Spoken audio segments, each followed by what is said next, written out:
Una sa lahat, dalawang tauhan ng MMDA na naka-escort kay Senator Francis Tolentino inaresto sa Parañaque. Ang sinasakyan kasi nilang motor may PNP sticker kahit hindi naman sila pulis at naka-blinker pa. Ang buong detalye ng balitang yan, abangan maya-maya lang. Magandang gabi, Pilipinas. Sa Frontline tonight. Inihahandang kaso ng Pilipinas laban sa China kaugnay sa environmental damage sa West Philippine Sea malapit nang matapos ayon sa DOJ. Matapos ang madugong road rage sa EDSA Ayala Tunnel, proseso sa pagkuha ng lisensya ng baril, panahon ng higpitan ayon kay Senador Raffy Tulfo. Pamilya ng napatay na motorista, desididong ituloy ang kaso laban sa suspect. Panagutan niya po kung ano yung ginawa niya. Hindi makatao yung ginawa niya. Call center agent, hinaras umano ng nasakyang rider at ninakawan pa. Nauuso ngayong pagbibigay ng money garland bilang graduation gift, inaalmahan ng ilang grupo. Sa Cotabato naman, estudyanteng gumraduate ng cum laude, niregaluhan ng kanyang boyfriend ng kambing. At sa showbiz tonight, Piolo Pascual magbabalik teleserye na at mapapanood yan dito sa TV5.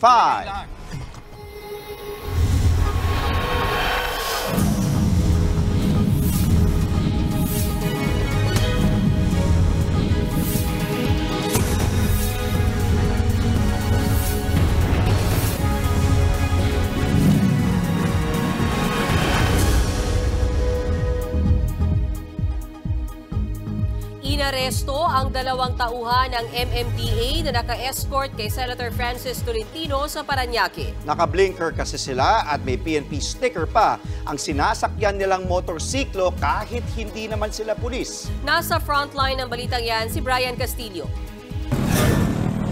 Hinarang ng PNP Highway Patrol Group ang motor na ito sa Jose Diokno Boulevard sa Parañaque City kagabi. Isa ito sa dalawang motorsiklong pinara ng mga pulis na nagsasagawa ng off-plan wastunghagan. Napansin ng mga operatiba na may nakakabit na blinker sa motor. Meron ding police markings at Master Rider Badge stickers ang mga motor. Napag-alaman ng mga otoridad na mga tauhan ng MMDA ang gumagamit ng mga nasitang motor. Nagsilbi silang escort sa sasakyan ni Senador at dating MMDA Chairman Francis Tolentino. Ayon sa HPG, hindi naman daw ito maituturing na insidente ng moonlighting o illegal na pag-escort ng mga opisyal ng pamahalaan. Yun nga lang, autorisado sila magbigay ng security escort. Legitimate yung lakad. Kaso, yun lang, mali nila kasi nga, linagyan nila ng police marking. Inaresto ang dalawang tauhan ng MMDA at mahaharap sa reklamong usurpation of authority at illegal use of uniform and insignia. Tumanggi sila magbigay ng pahayag. Naglabas naman ng pahayag kaugnay nito si Senator Tolentino. Ayon sa senador, walang kontrol ang kanilang tanggapan sa mga klase ng markings na pwedeng ikabit sa mga sasakyang pag-aari ng MMDA. Sa kabila nito, nakiusap na raw siya sa MMDA na tanggalin ang anumang sticker sa mga naturang sasakyan. Nahuli rin sa kaparehong kalsada sa Parañaque ang isang tauhan ng HPG at isang dating sundalo na aktuhan silang illegal na nag-e-escort ng isang pribadong sasakyan. Dahil sa insidente ng mga uniform personnel na sangkot sa illegal na pag-e-escort, bubuo na ang Philippine National Police ng special team labas tinatawag na moonlighting o ang pagrakit ng mga pulis bilang hagad o escort ng mga opisyal o VIP. Kasama nila ang iba pang mga ahensya para magsagawa ng random inspection sa mga pangunahing lansangan. Uunahin daw nila itong ipatupad sa Metro Manila. Paigtingin po nila yung presence po nila sa ating mga major thoroughfares at pahintuin yung mga makikita po nila ng mga suspected po na mga marked vehicles and motorcycle na alam po nila na hindi akma doon sa mga insignias at markings. Nagbabalita mula sa Frontline, Brian Castillo, News 5. Maghahain ng resolusyon sa Senado si Senator Raffy Tulfo para higpitan ang proseso ng pagkuha ng lisensya ng baril sa bansa. Kasunod yan ng pamamaril ng isang driver sa kanyang nakagit-gitang motorista sa Makati. Nasa frontline ng balitang yan, si Gary De Leon.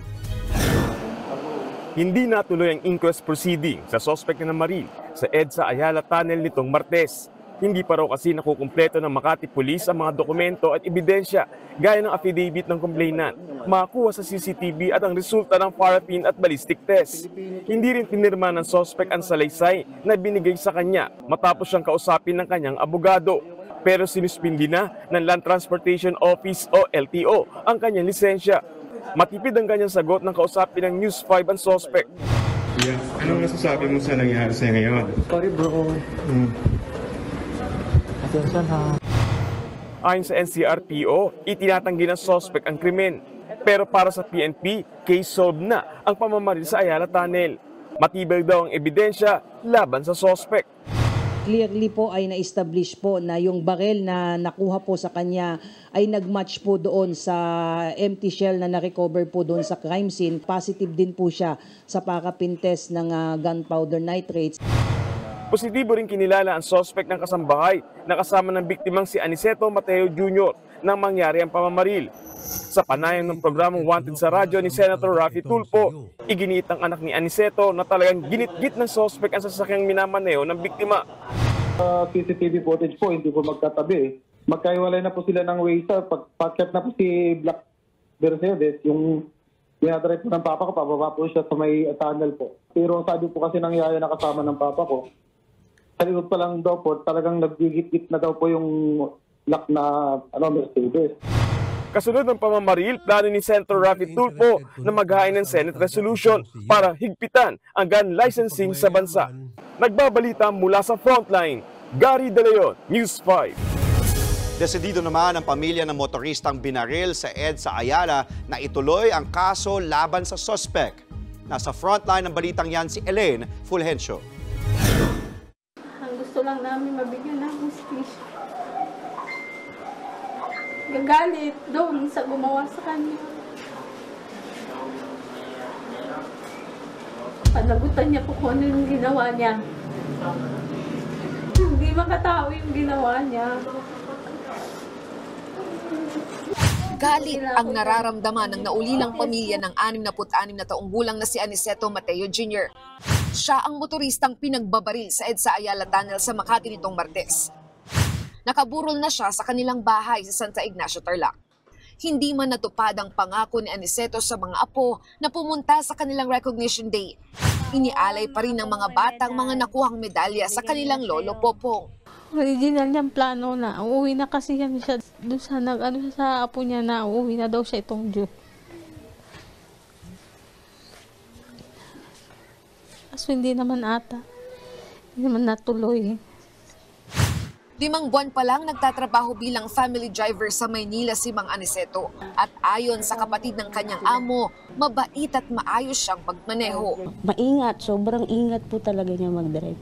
Tsaka si tatay, hindi yan yung yung nag-overtake, hindi. Hindi si tatay ganun. Kasi nga po sa tagal nang nagda-drive, alam niya na yung kung ano ang sa biyahe-biyahe, ganyan po sa pagda-drive. Ligtas man ang 7 taong gulang na bata at yaya na sakay ni Mang Aniceto, matinding trauma pa rin ang idinulot sa kanila ng nangyaring pamamaril. Super po. Yan. Ang ate ko nga po, todo alalay kasi nga po. Hindi lumalabas ng kwarto po eh. Doon lang po sa mami niya eh.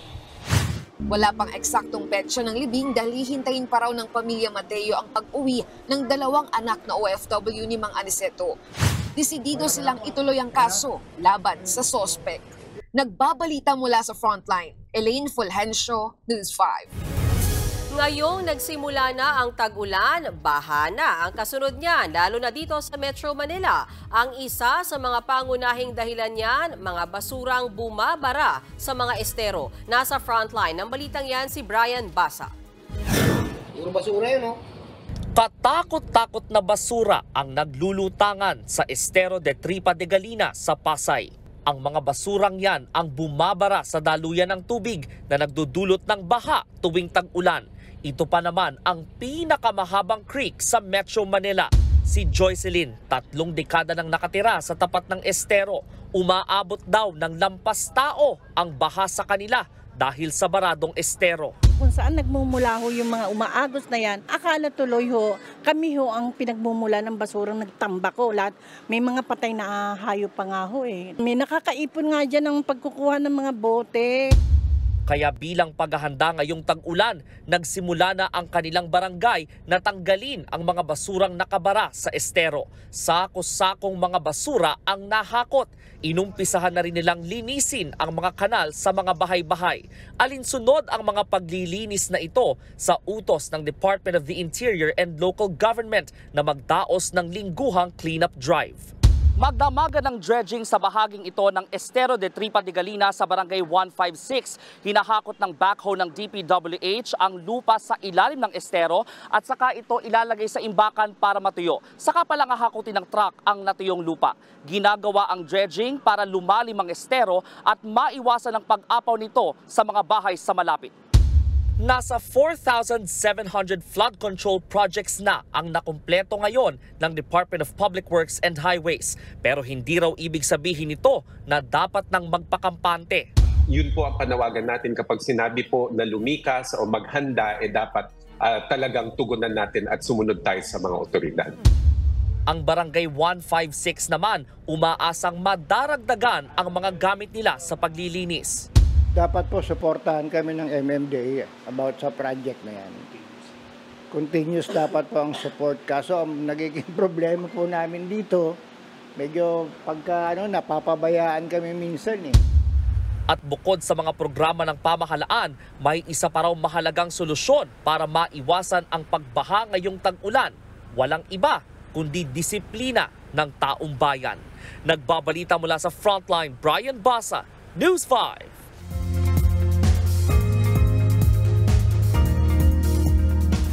Mga kapatid, lagi na magdala ng payong dahil magiging madalas na nga ang mga pag-ulan. Dulot yan ng habagat at frontal system o yung salubungan ng mga hangin sa Hilagang Silangan at sa Pasipiko. Mahinang pag-ulan ang mararanasan sa Ilocos Region, Batanes at Babuyan Island. May localized thunderstorms naman sa Mindoro. Posible rin ang paminsan-minsan at mahihinang pag-ulan sa Metro Manila, gayon din sa buong Palawan. May light to moderate rains naman sa gabi sa Iloilo at Siquijor. Uulanin din ang Zamboanga at Barm sa hapon at sa gabi. Samantala, may binabantayan ngayong low pressure area sa labas ng Philippine Area of Responsibility. Wala pa naman itong direktang epekto sa bansa. Hinahatak nito ang habagat kaya posibleng magkaroon ng monsoon break. Ibig sabihin, mababawasan ang mga pag-ulan sa bansa maliban na lang sa mga localized thunderstorms. Matatapos na raw sa mga susunod na linggo ang inihahandang reklamo ng Pilipinas laban sa China ayon sa Department of Justice. Kaugnayan sa umano'y paninira ng China sa ating mga bahura sa West Philippine Sea. Nasa frontline ng balitang yan, si Camille Samonte. Sa isang panayam kanina, inanunsyo ng Department of Justice na malapit na nilang makumpleto ang mga dokumento sa inihahandang environmental case laban sa China. Kaugnay ito sa mga mapaminsalang aktibidad ng China sa West Philippine Sea. Walang pinal na petsang ibinigay ang DOJ, pero ayon sa ahensya, katuwang nila ang Office of the Solicitor General sa case build-up. Confident naman po tayo na in a few weeks ay mabuo na yung ating complaint at yung mga attachments na ebidensya.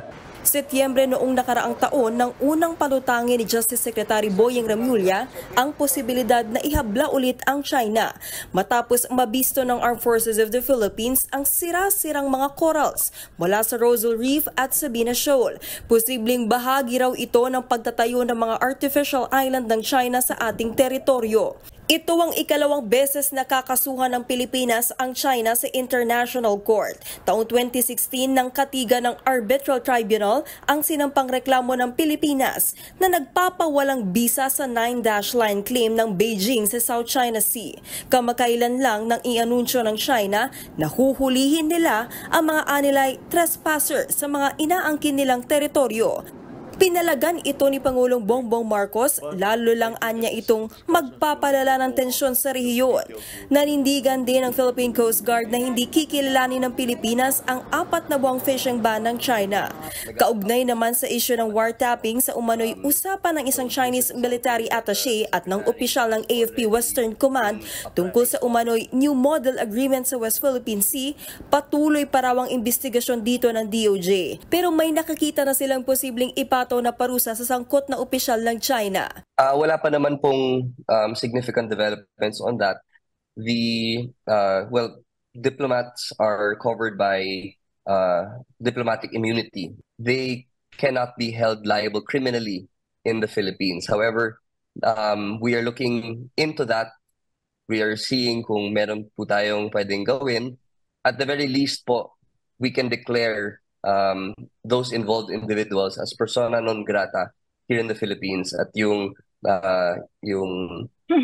home country nila are restrained or are forced to replace him here in the Philippines. Nagbabalita mula sa Frontline, Camille Samonte, News 5. Bukas na magtatalumpati si Pangulong Bongbong Marcos sa Defense Summit sa Singapore. Kabilang sa inaabangan kung babanggitin ng Pangulo ang issue sa West Philippine Sea. At live mula sa Singapore, nasa frontline ng balitang yan, si Gerard de la Peña. Gerard, kumpleto na ba ang delegasyon ng Pilipinas dyan?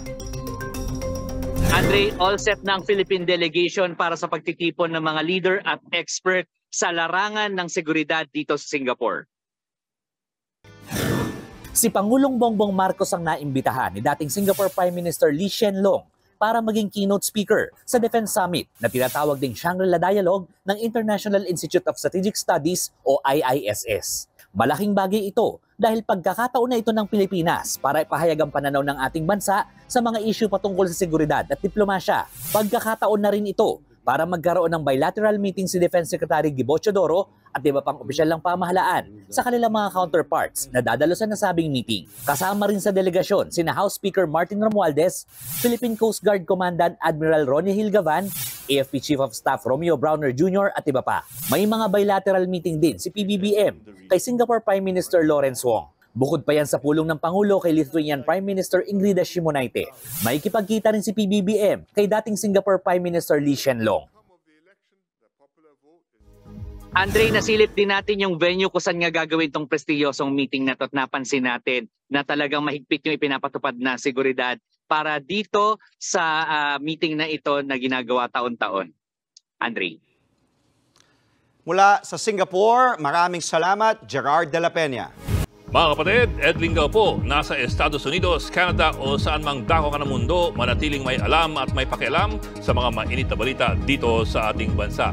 Simulan natin ang bawat araw sa tuloy-tuloy na balita sa Frontline. Mag-follow at mag-subscribe sa social media pages ng News 5.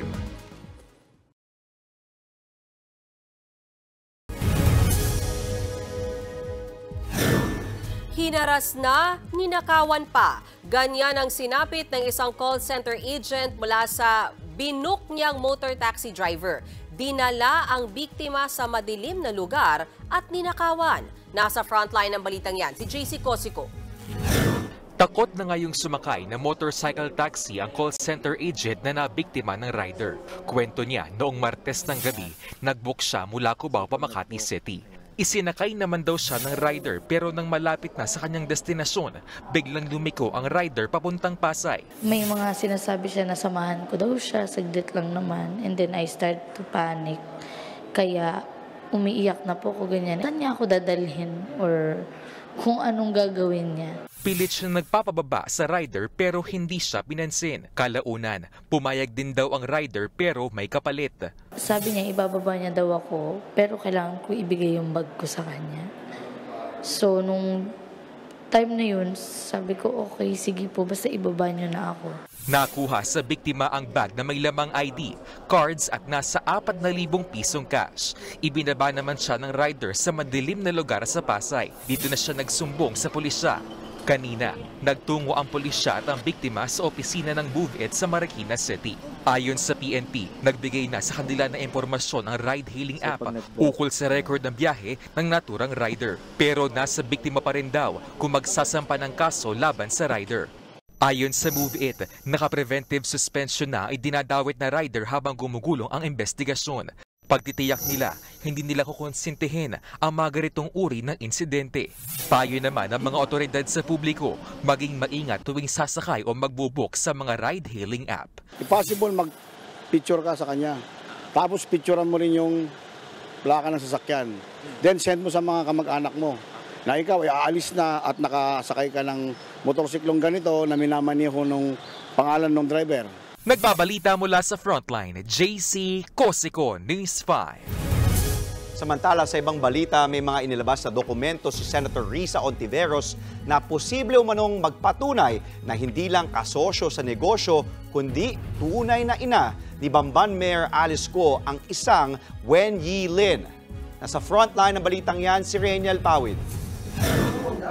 Pito ang family business ni Bamban Mayor Alice Go at ng dalawa niyang kapatid na sina Sheila at si Menliel Go at ama nilang si John Zong Go. Base yan sa dokumentong nakuha ni Senator Risa Hontiveros mula sa Securities and Exchange Commission o SEC. Kapansin-pansin din kasosyo nila sa pitong negosyo ang isang Wen Yi Lin. Bukod pa riyan, mapapansin ding magkakapareho ang residence address nila sa Valenzuela. Tingin tuloy ni Hontiveros baka tama ang hinala ni Senator Sherwin Gatchalian na si Wen Yi Lin nga ang ina ng alkalde. Kanina personal na pinuntahan ng News 5 ang address sa Valenzuela na idineklara ni Mayor Go na lokasyon ng ilan nilang negosyo. Pero nakakandado ang gate nito. Nang ikutan ng News 5 ang establishmento, eksklusibong nakipag-usap ang isang lalaki na siya umanong totoong nagmamay-ari rito. Itinanggi niyang kilala niya si Mayor Go. Gate niya, 3 beses na rin nagpalit ng house numbering sa kanilang lugar. Ikaklaro ko lang po, yung 58 na pinupuntahan nyo is not the original 58, number 58. So, naka 3 times na kaming palit ng number. Bukod dyan, ipinakita rin ni Senator Hontiveros ang dokumento mula naman sa Bureau of Internal Revenue o BIR. Dito napansin ng Senadora ang birth year o taon ng kapanganakan ng mga kasosyo ng Mayora. Makikitang 1971 ang birth year ni Lin Wen Yi. Kung siya ang tunay na ina ni Mayor Go, 15 years old pa lang siya nang isilang ang alkalde. Kung siya naman ang nanay ng ate ni Mayor, 13 years old pa lang si Lin Wen Yi nang ipanganak si Sheila. Maliban na lang daw kung gawa-gawa lang ito lahat ng isang sindikatong Chino na pinahintulutan ng mga kawani ng gobyerno. Dagdag pa ni Hontiveros, kung mapatunayang Chinese ang ina ni Go at Chinese din ang kanyang ama, ibig sabihin, hindi talaga Pilipino ang mayor ng Bamban. Huli namang giniit ng kampo ni Mayor Go na hindi Chinese kundi Pinay ang ina ng alkalde at hindi si Wen Yi Lin. Nung tinanong ko siya, hindi rin niya ma-comment kung sino niya, pero definitely hindi niya nanay yan. Para magkaalaman na kung ano nga ba talaga ang totoo, ipatawag na lang daw ng Senado si Wen Yi Lin. Handa rin daw marapang ama ni Mayor Go sakaling ipatawag ng Senado. Nagbabalita mula sa Frontline, Reniel Pawid, News 5. Isinusulong ng COMELEC ang bagong panuntunan sa mga kakandidatong party list group sa 2025 elections. Ayon kay COMELEC Chairman George Garcia, 10 pangalan na ang dapat ipasang nominees ng bawat party list mula sa dating 5 lang. Ito'y para maiwasan daw ang pagpapalit ng kandidato kahit tapos na ang eleksyon o kapag may nahalal na. Isipin niyo po, 5 ang pinapasubmit ng COMELEC. Pagkatapos, after the election, porket nanalo yung partido o yung organisasyon, biglaan na lang magre-resign yung 5. Either nagkasakit o dahil may personal problems daw, etc. Nag-resign and tapos magsasabit ng panibagong 5 na listahan na completely hindi naman yun yung mga taong nung una hinalal natin. Bukod dyan, gusto ring i-regulate ng COMELEC ang paggamit ng Artificial Intelligence o AI sa darating na eleksyon. Kabilang dyan ang mga deepfake na maari umanong ikalito ng publiko. Hindi natin papayagan na nasisira yung integridad ng eleksyon sapagkat hindi naman pala yung tao mismo nagkakampaign. AI na po pala nagkakampaign o yung naninira. Hindi mo naman, kakasuhan ko ba yung robot? Kakasuhan ko po ba yung deepfakes na yan?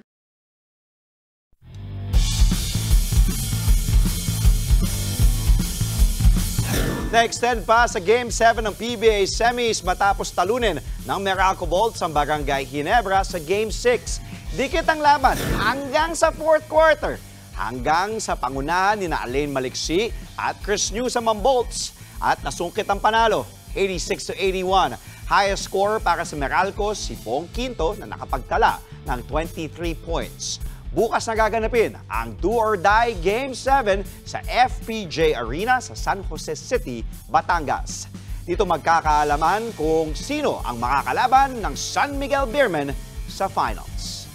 Mga kapatid, Mean Los Baños po, nasa Europa o saan mang dako ka ng mundo, manatiling may alam at may pakialam sa mga maiinit na balita dito sa ating bansa. Simulan natin ang bawat araw sa tuloy-tuloy na balitaan sa Frontline. Mag-follow at mag-subscribe sa social media pages ng News 5.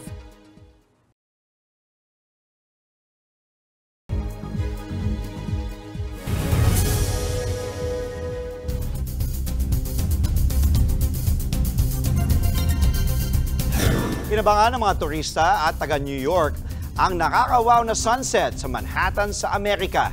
Kanya-kanyang kuha ng picture at video ang mga nag-abang sa tinatawag na Manhattan Henge sunset. Makikita riyan ang paglubog ng araw sa pagitan ng dalawang gusali. Dinarayo yan dahil nasisilayan lang yan 4 na beses sa isang taon.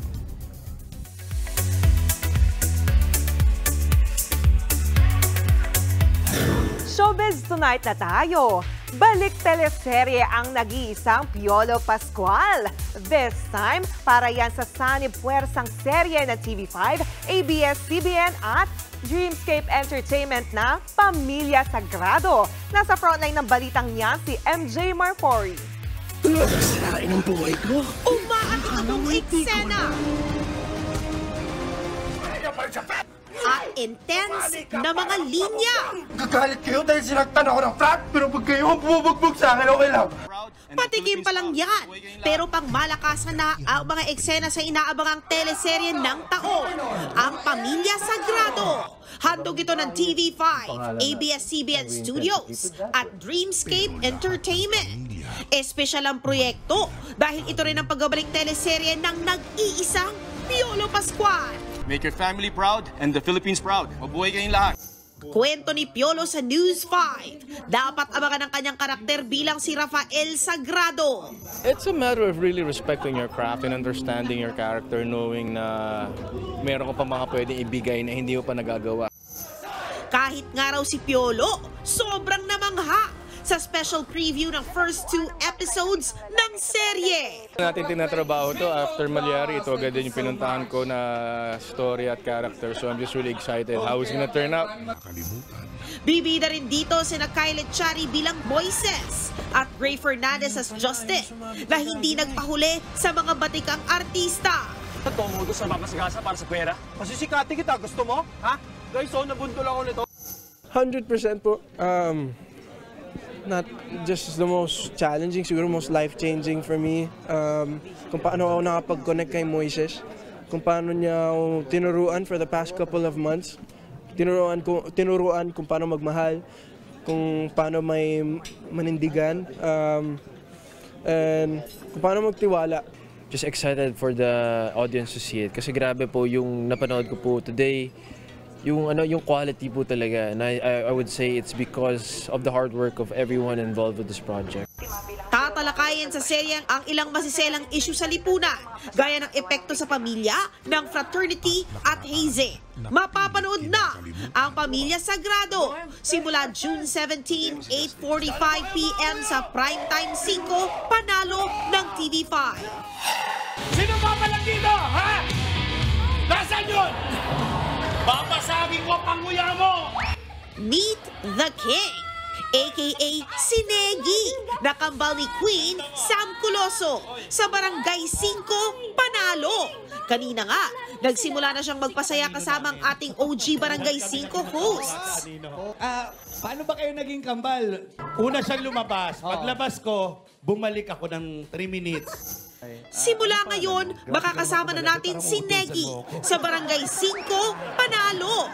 Lunes hanggang Biyernes 5:30 p.m. bago ang Frontline Pilipinas.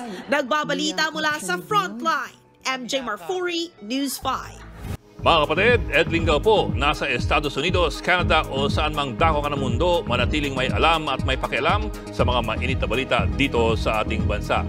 Simulan natin ang bawat araw sa tuloy-tuloy na balitaan sa Frontline. Mag-follow at mag-subscribe sa social media pages ng News 5.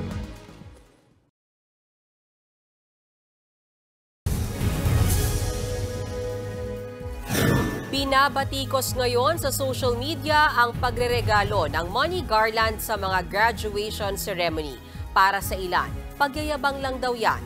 Nasa frontline ng balitang yan si Laila Pangilinan. Kung ikaw ang gagraduate, anong regalo ang gusto mong matanggap? May viral ngayong graduation gift na marami ang napapa sana all.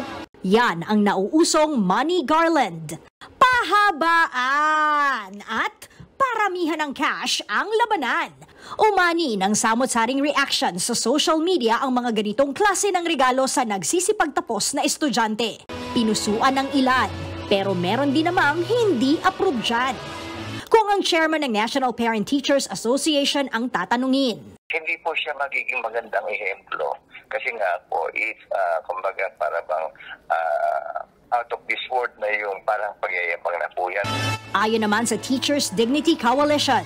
We understand that this is a part of the appreciation of our parents, the hard work na ginawa ng anak nila. Pero sana gawin lang discreet, no, regaluhan, lalo na no, kung ito ay dinidisplay no, sa Mas mabuting ibigay na lang daw sa bahay ang ganitong klase ng regalo para maiwasan ang pagkukumpara ng mga graduate.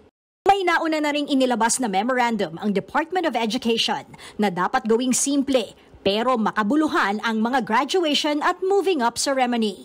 Giit ng DepEd, dapat isagawa ang programa ng hindi gumagastos ng malaki at walang mga engranding kasuotan o lugar kung saan idaraos ang pagtatapos. At may regalo man o wala, ang mas mahalaga, maramdaman ng mga bata na proud ang kanilang mga magulang sa kanilang pagsisikap na makapagtapos ng pag-aaral. Nagbabalita mula sa Frontline, Laila Pangilinan, News 5.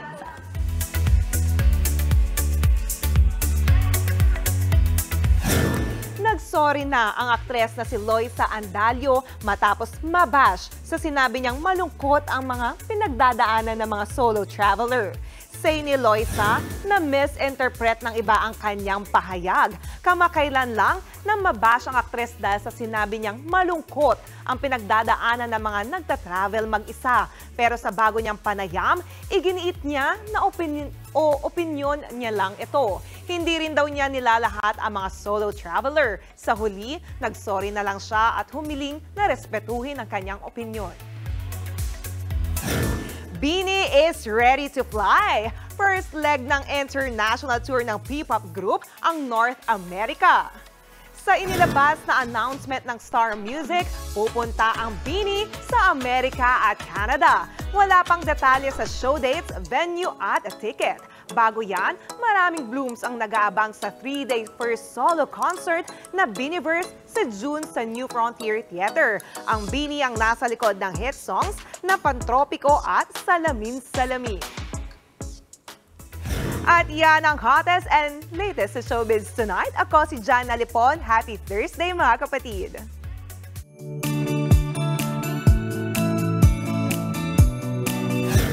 Para naman sa ating pabaong pampa-good night, meron kaming news na BINI. Kaya masaya ka. Kaya ka napapasayaw ako eh. Ito, kung nauuso sa iba ang pagsasabit ng pera sa mga bagong graduate, ibahin nyo ang regalong natanggap ng isang estudyante sa Cotabato. Kasi naman, kambing ang lambing na graduation gift ng kanyang boyfriend. Hila ng boyfriend ni Camille Villoan ang kambing at ibinigay sa kanya matapos ang graduation sa Midsayap. Nasurpresa si Camille sa paandar ng boyfriend niyang si Tonton. Napili raw ito ni Tonton dahil alam niyang makukyutan si Camille sa kambing. may bonus pang money bouquet ang dalaga. Ay, nandun din pala. Nagtapos na cum laude si Camille sa kursong Bachelor of Science in Secondary Education, major in Social Studies. Nagre-review siya ngayon para naman sa kanyang licensure exam. Naalala niyo pa ba ang binigay na graduation gift sa inyo, May? Wala, kumain kami sa labas. Ganun yung time natin. Aminin natin 2005 bago graduate.